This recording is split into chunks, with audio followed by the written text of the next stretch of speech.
I would now love to invite our next session of speakers onto the virtual stage. This session is actually going to be led by a longtime friend of mine, Nicole Leinbach. So great to see you, Nicole. And I'll ask the rest of you ladies to join us as well. Gabriela, Madison, here you all are on our virtual stage. All right, I'm going to just toss it over to you. No need for me to do more introductions. Nicole, take it away. We are so excited to be here. I think I'm speaking for all three of us when I say that. So thank you, Emily, and thank you, Yelp. Today, we are going to talk about building your brand. And I couldn't be more thrilled to have these two wonderful, very insightful, smart ladies joining me today. So I'm going to give a very brief introduction to each of them. First, I'm Nicole, and I'm with retailminded.com. It's great to see you guys again. And we will start with Gabriela. If you could just say hi and give everybody a hello and let them know who you are. Hi, everyone. My name is Gabriela Bucio. I am from Austin, Texas. I am a restaurateur and club owner here in the downtown area. I own one of the fastest growing and largest restaurant groups here in Austin.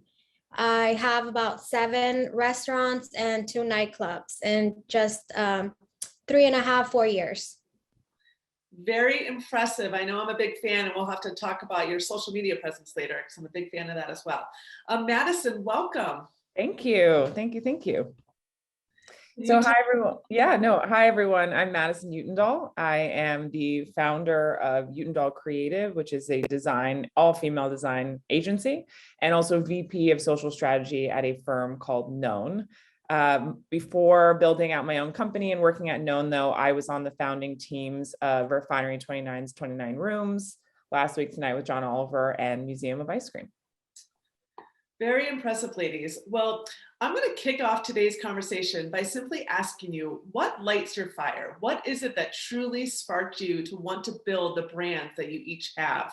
Madison, why don't you go ahead and go first? Yeah, thank you. No, when I think about what lights my fire or gets me up in the morning, I would say there are like 2 associations I have. One is that I am a storyteller first, and it's how I identify. So to be able to have a career that is rooted in storytelling is so exciting and thrilling for me, and something I feel very grateful for every single day. And I would say the second thing that lights my fire is I work with an incredible group of women. And I think we underestimate how valuable it is to work around people that you really enjoy. That the company you keep has a lot to do with what gets you up and excited in the morning. So I would say the people and then the storytelling component is what lights my fire completely. You know, the company you keep, I think that is so wise, because who you surround yourself with really does keep our fires alive. So that's great insight for those of us listening today. Gabby, what lights your fire? I mean, you said 4 years. That's very impressive, by the way, of building this pretty incredible brand. So what's kept that fire alive? Yeah, you said what sparked me to start my own business. It's not such a pretty story, but I used to work as a paralegal 9-to-5 job every day. And at nighttime, I would bartend to just make extra money for all the things that Austin has to offer. And I just felt that my ideas weren't being appreciated at my regular jobs. And one day my boss just told me, whenever you own your own, you can do whatever you want. Until then, it's going to be a no. So that's what sparked me to begin my own restaurants and my own business. I grew up in the music industry, so I have a passion for music and bringing music and food to the downtown Austin area. I love that. And, you know, I would maybe assume some people could think that's an abrasive approach that he took, but instead that straightforwardness was actually exactly what you needed to hear. And I'm sure many people can appreciate that as well. Certainly I can. So today we're talking about building the brand identity. And, you know, now we know what created you guys to give you that spark, but let's actually dive into the conversation of branding. So when you actually went about discovering the names and the creative background and all the details that go into building a brand, what was that process like for you? Madison, can you share a little bit about that? Yeah, no, absolutely. So when we build brands, we're fortunate enough to build brands all the time. And we always start our process by understanding what is our consumers' why. Why are we building this brand and who are we building it for? And why does the founder want to get into this? And knowing your why when it comes to brand building is crucial. Too often I find that brands create a product or launch because they see a trend. Trends are not sustainable. They're fleeting. That's the whole point of a trend, right? So you have to really have a genuine understanding of self and identify your why. And then from there, I would say, find your emotional tenets. So what are the emotional points of connection that connect you from your product itself to your consumer? And how can you stay loyal to those? So much valuable insight there. So fantastic. Thank you. Gabby, what can you share with us? I have Gabriela's Downtown. I have a couple of nightclubs, and I have 3 different concepts or 4 different concepts of restaurants here. And each concept is different, but when you walk into a Gabriela's group restaurant, you know that they're my restaurants. So it's just being authentic and staying true to yourself. It's how I was able to create my brands. So I love that you said no matter where a consumer might walk into, you know it's one of your Gabriela Group restaurants. And so let's kind of unravel what that brand consistency looks like and staying true and loyal to your brand. You know, how have you accomplished that, Gabriela? I have repeating motifs throughout my restaurants. I have one that is an authentic Mexican restaurant. I have one that is a seafood restaurant, and I have a pink taqueria that is very popular on Instagrams. Well, all of them are really popular on all of our social medias, but it's just the branding is kind of similar, but different concepts. So the aesthetics is, you know, the visual piece of the brand is how I'm understanding this, so that when someone goes in, maybe they don't know exactly who you are, the connection between those 2 restaurants, but they're able to easily understand and complement each other. Yes. Madison, you do so much in the branding category, both for your own brand and other companies in which you support. Can you kind of talk to what that brand consistency and brand growth looks like? Yeah, no, and Gabriela, what you just said, I think is spot on. We're like, what is your brand wink, right? What is that like little, whether it's a motif or a tagline or a color choice, what is that identifier that a consumer can see? So when they walk into your space or grab your product, they can quickly associate your brand to what you're selling. I mean, if you think about the Nike swoosh, that's the ultimate goal, right? Like all you need to do is see that swoosh on anything and you know it's a Nike product. So for us, when we think about building brands, we always ask ourselves, like, what's the wink of this brand? Is it a color? Is it that it's a bright orange? And so that color becomes what identifies the brand. Is it this tagline or a logo? Having a wink is essential to be able to develop brand loyalty and retention, right? Because now, Gabriela, people can go from one of your restaurants to another, see that wink and trust it. So brands that don't have a wink or don't have that clue that indicates this is a part of the same family of brands or from this founder, I think are really missing out because it creates a genuine sense of connection and trust with your consumer. I love that, a wink. That's such a great sort of metaphor to relate to and understand. And it also reminds me of what it's like to go from a physical brick and mortar presence, which, Gabriela, that's what you obviously have. You've told us today you have all these great restaurants. But there's also the digital component of that. You know, you're getting the attention of consumers often online, so digitally, before you ever bring them into your space. And, you know, Madison, a lot of what you've told me in the past when we've chatted is about that digital component. So let's kind of talk about how you can brand both in a physical environment and that digital environment and how they should still have that wink no matter where you go. Mm-hmm. Madison, do you want to kick that off? Yeah, sure. And this sort of ties into what we were talking about earlier. The wink and how it translates digitally is, I think, social media in particular. Do you have a consistent and cohesive social media presence? Can I go to your Instagram and it have the same aesthetic that is on your website that's also on your LinkedIn page, right? Like too often I find that brands aren't thinking about the whole ecosystem of how they show up digitally. So you'll see an ad from a brand and then you click the website and you're like, wait, this is the same company? You don't want that, right? Like you want to make, there are digital winks that are the same needs that are in brick and mortar.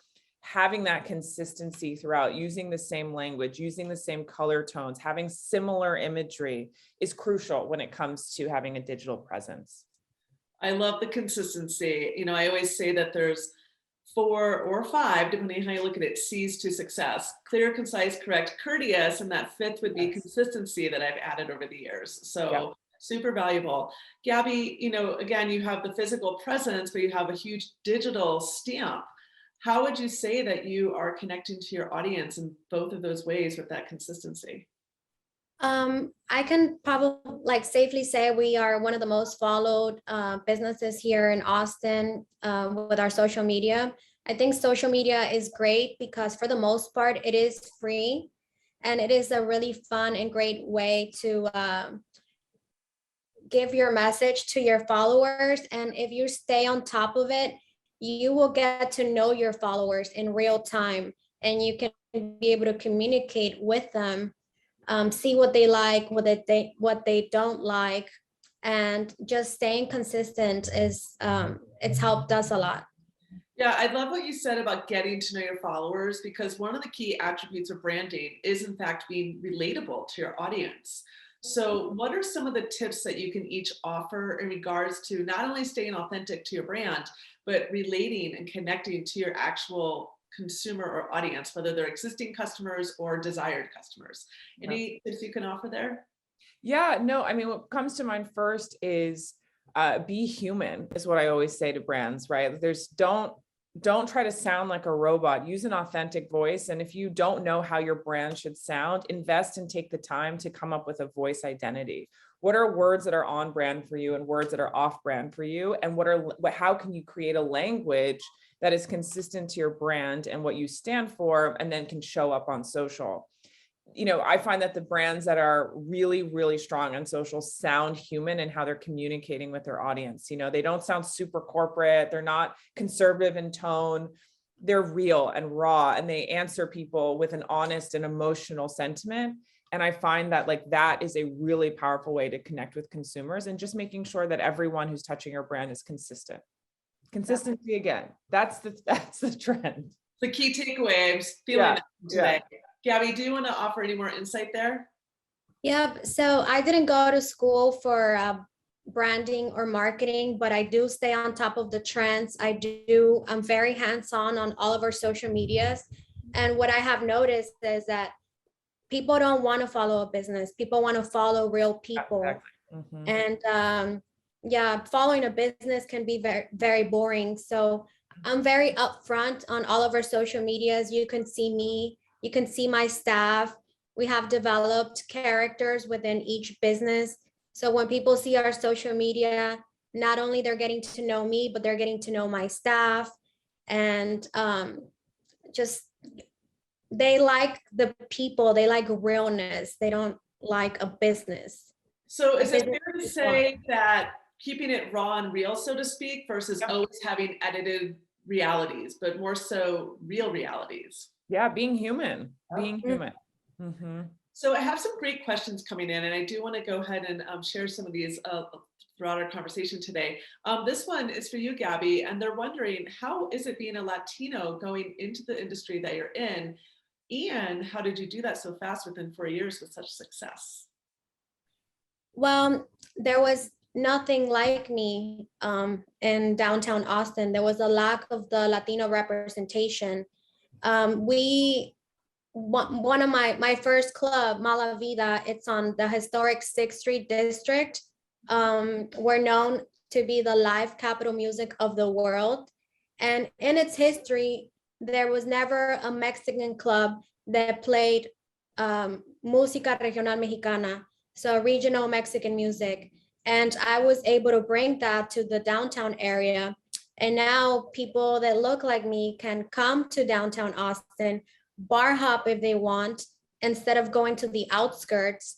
And that just started a snowball effect. And that's how I was able to grow so fast, because there was nothing like me before that. Pretty impressive. I think that's fantastic. Looking for that niche and opportunity too is so important. And speaking of niches and opportunity, Madison, we have a question for you about online services. So companies that are offering online services, how do you go about giving some of that wink strategy to online service-based businesses? Yeah, that's a great question. I think that the wink, if you have an online service-based business, is in your voice and tone. So how do you define and identify what your voice and tone is, how you sound? Are there taglines? Are there little signatures that you can have in how you reach out to people? That can be equally as powerful. I mean, how many of us know brand slogans and mottos, right? Like that can become as synonymous with a brand success as the actual Nike swoosh. So I would think and apply the same strategy you would if you were developing or had a super visual brand in your voice and tone. And these are great questions, by the way. So for those of you listening right now, please do feel free to chime in and ask any more questions, because we do have about 5 more minutes together. So we want to make sure we are answering anything that you might be curious about. So let's continue that conversation in regards to brand growth and the brand strategy. As business leaders, would you say that forward thinking is important in terms of your brand positioning? How do you guys go about looking ahead into the future while continuing to grow your brand in the immediate days ahead of you? That's a great question. I would say that there's a way to be past, present, and future minded all at once. I'm a big believer in that, like these things can exist at the same time. So the way I would look at it, or how we design it with brands, is like thinking in quadrants and quarters if you can. So think about the quarter that you're in right now, what your goals are, and then set goals for the future and always have a line of sight to them. But don't feel that that is the only thing you should be working on. Like I find that brands, there's a lot of pressure and people are like, by this time next year, I'm going to have this. And then they get nervous and anxious on how is that going to happen, right? That feels like kind of unobtainable, even if it's a really ambitious and optimistic goal to have. So think about what are all the baby steps that you can then set up from now until then that become these moments of checklists that can support you in that end goal. So that's a way to be present and also future minded. Baby steps, write them out. I love that. Gabby, do you have any insight you want to share here? Just stay on top of what your followers like. Stay on top of trends. Yes, trends aren't sustainable, but you can see what people are starting to like, what they like. Like my expertise is social media. So people like more videos and they like seeing videos. So then that's what we focus on. Like we're just going to do videos, and next week it will be something else. And just staying on top, learning the trends, learning what your fans react to, what they like. Is there a specific routine or habit that you each embraced as you continue to grow your brand, whether it's personal time to give yourself that professional energy, or what habit or just idea in general can you guys share from your own personal experience?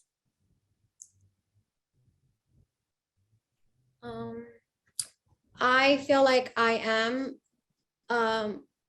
my followers, like I'm an Austinite, so I go to all these music shows and I go to eat to all these restaurants, and just I don't know. Yeah, no, it's a loaded question. So actually, speaking of loaded questions, we have so many coming in. So I'll switch gears. Well, I actually think I would love to answer that one. Yeah, go for it, Madison. Because it's something that I have. I really, really, really believe in having a routine. I put like the best advice I can give for people who are comfortable doing this is I put my phone on airplane mode at night when I go to bed.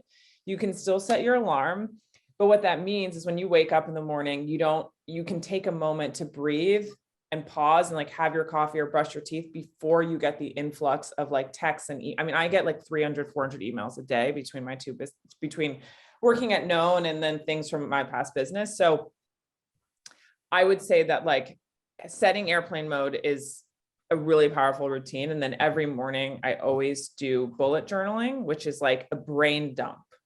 So for anyone who doesn't know what bullet journaling is you essentially just sit with a piece of paper, your journal, and just jot down everything that comes to mind. So you can free yourself of like the ongoing to-do lists that like you know, that maybe you were struggling to stay asleep thinking about. Highly, highly recommend it. Meditating as well. It's been a game changer as an entrepreneur for me. Great advice. I love that. And it kind of leads me to some of these questions that are coming in. One of which is, how do you find that balance of time between your professional success, but also having hopefully a successful personal life as well? Do you guys have any insight on that? For me personally, is I'm just very passionate about what I'm doing. Like, to me, it's not work. Just crazy about my job, crazy about what I do. So if I'm at the restaurants, I'm at the restaurants. If I'm working, shooting TikToks, shooting Instagram reels. And when I'm at the shows, enjoying the music, the artists that we're bringing. So for me, it's just passion. I'm very passionate, and I don't think it's work for me. Really good advice there. Madison, what would you say? I don't know if I think that as women, that question can be very loaded because there's so much pressure on like us as like, what is work-life balance? Can you do both? So the way I look at it is that like, it's always about compromise. So there's some days where like I work longer and harder, and some days I rest longer and harder. So I don't try to like put pressure on myself to have like this like 50-50 balance, because I think that's unrealistic, but I let my days be flexible depending on what my needs are. So like I'm the biggest sloth on a Sunday, you know what I mean? It's like my total rest and relaxation day. That's a day I'm not working. So I would say like, don't put pressure on yourself to have like a 50-50 balance of work and rest, but try to just trust the process and flow. And when you need to work hard. And when you need to rest, like listen to your body, listen to how you feel, and pause.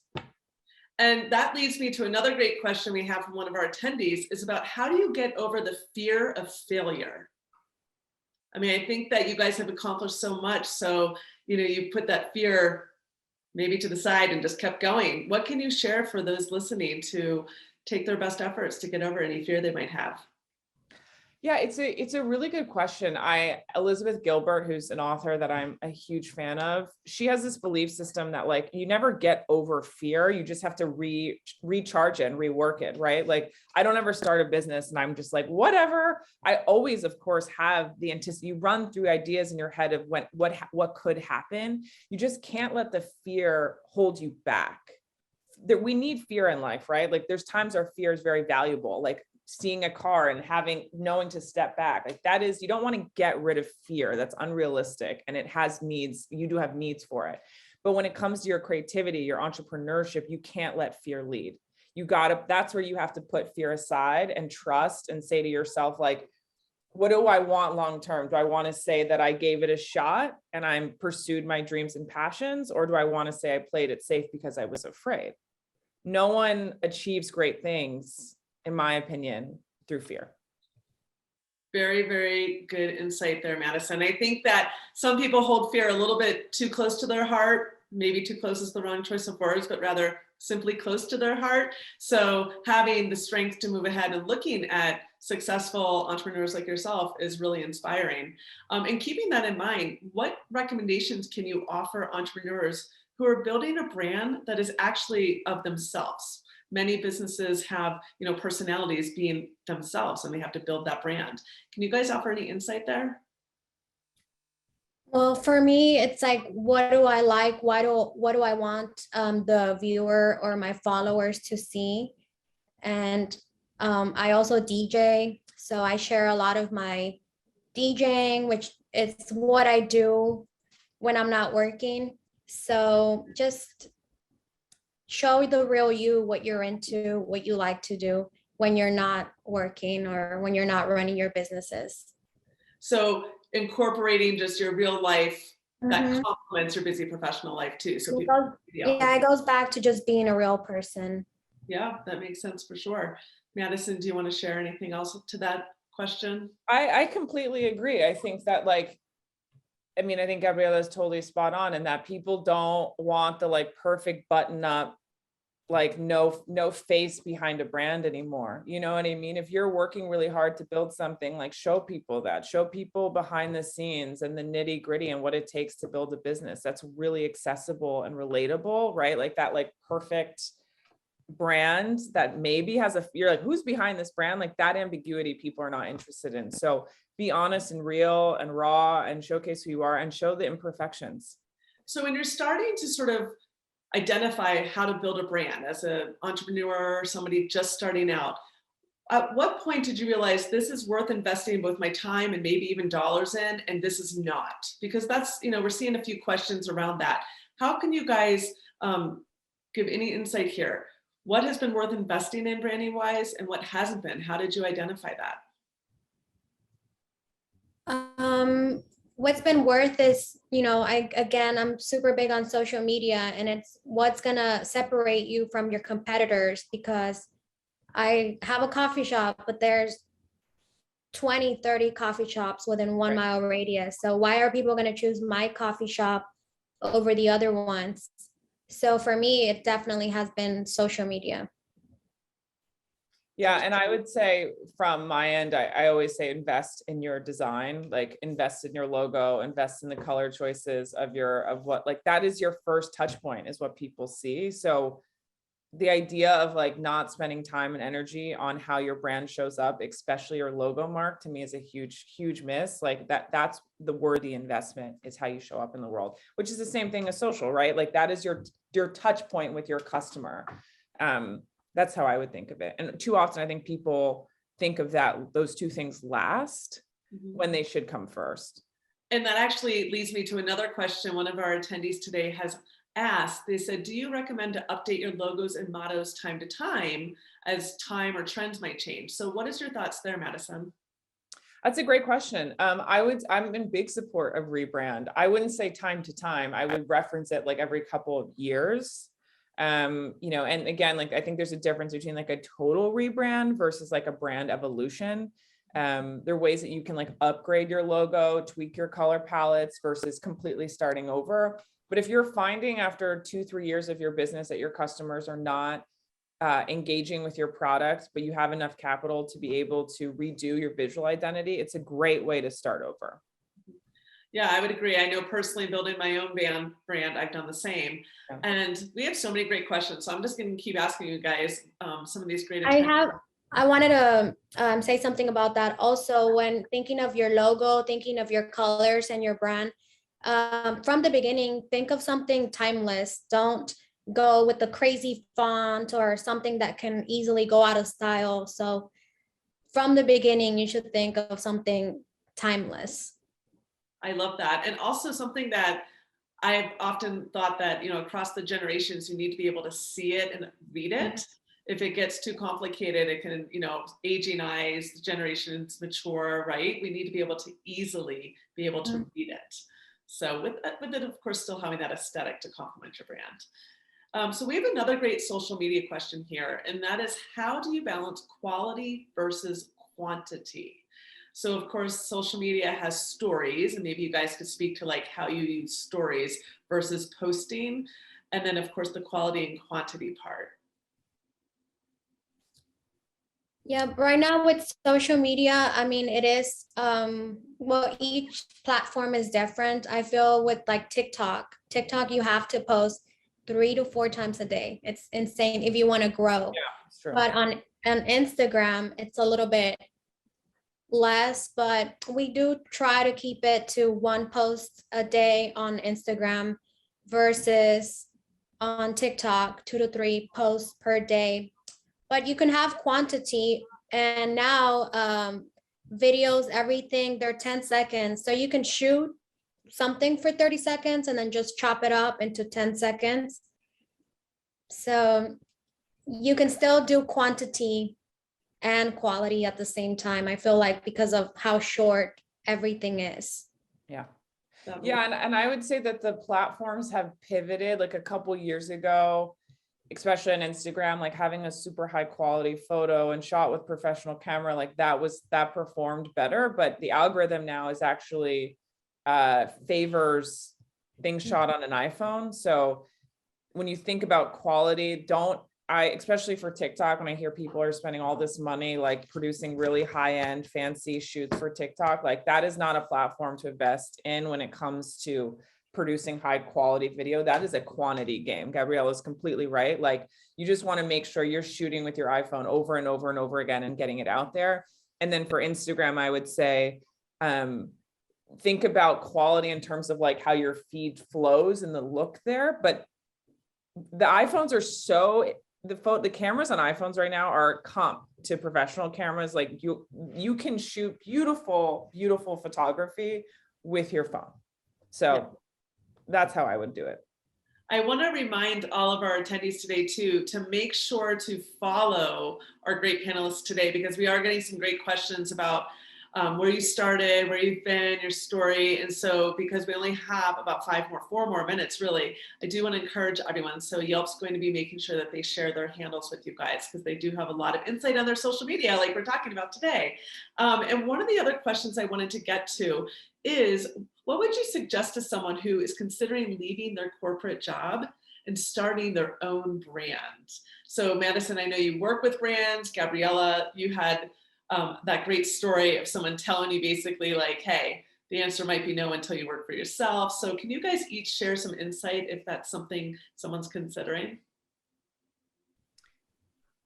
I'm extremely biased here, but it's the best decision I've ever made. I can't encourage it enough. We have one life that we get to live. And if you think about where you want to see yourself, do you want to have been in the camp that was pretty apathetic about how you spent your time and your work, or do you want to be in the camp that was passionate and gave it a shot?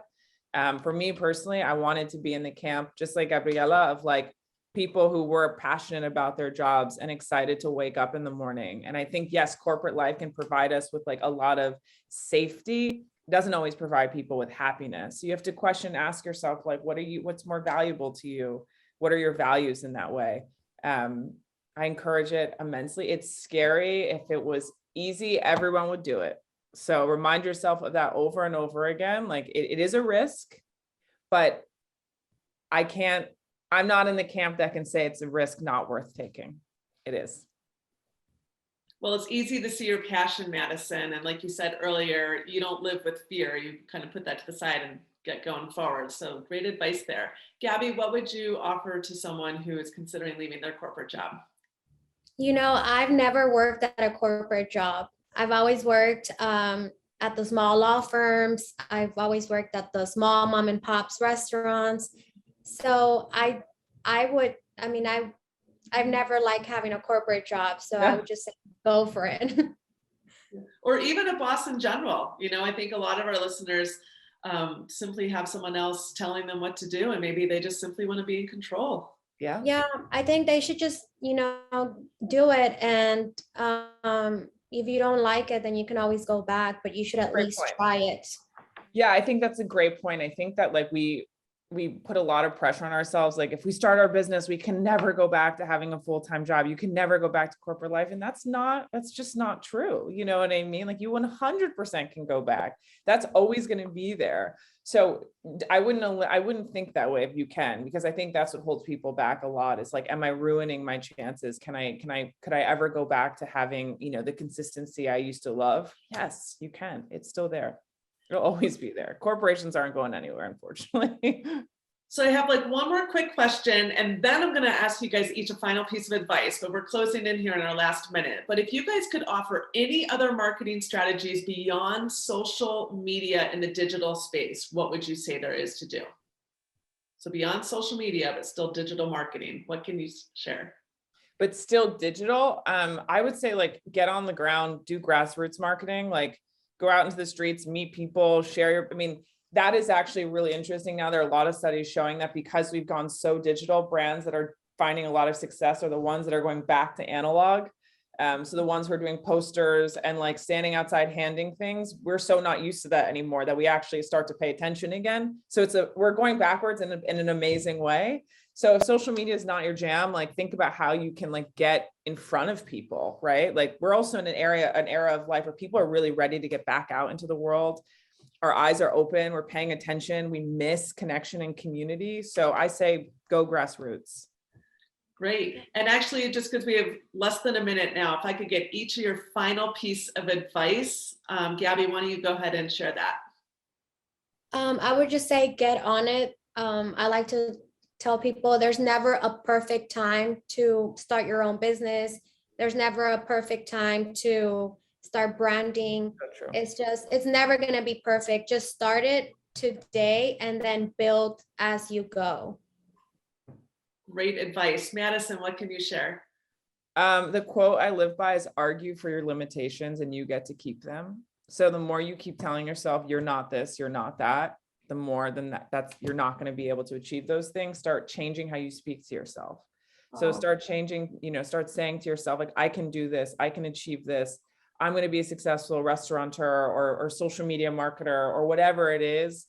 Don't argue for your limitations, be your champion, like truly start speaking to yourself differently and it will go a long way.